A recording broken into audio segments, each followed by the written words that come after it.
请用钱，请鸣炮。我们船用堆高机启用大典正式启用，谢谢。这台南台湾唯一的船舶堆高机，能够承载20吨以内的船只，相当于一台公车的重量。相较使用拖车移动船只，这种方法更安全迅速。游艇俱乐部率先引进这台船舶堆高机，也为安平港区的游艇搬运以及维修保养带来一个全新的模式。也可以让船主们更安心的将你的爱船做上架这样子的一个动作，那么也为我们安平港区整个的游艇的搬运带来新的商机跟新的模式了。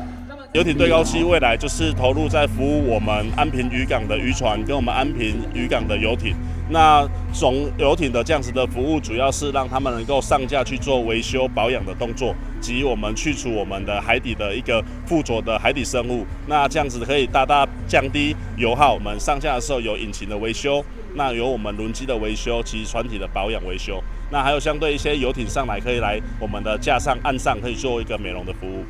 除了这台南台湾唯一的船舶堆高机，游艇俱乐部更向大家介绍以6000万打造的55尺双体游艇，最大载客量可容纳35人，有豪华客厅、餐厅、2层楼的平面大空间，犹如海上移动宴会厅一样，带给宾客最尊荣的享受。我们目前进了这艘55尺的双体游艇，主要其实这艘游艇其实我们就是要服务我们现在的一个我们旅游的投入我们旅游观光的一个游艇。那主要这艘船上面，基本上我们其实在暑假的时候，我们就是陆陆续续会跑南方四岛。那我们也提供在港内可能相关的一些，譬如说我们有一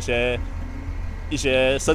日派对、求婚，或者是说我们的婚纱拍摄的行为。游艇俱乐部看准台南海洋商机，提前卡位，只因未来安平将规划全国规模最大的滨海综合度假城，还有即将动工的安平港第一座跨港大桥，将可连接安平渔港两岸观光。张宏文表示，台南海洋城市观光商机指日可待。记者张硕维台南报道。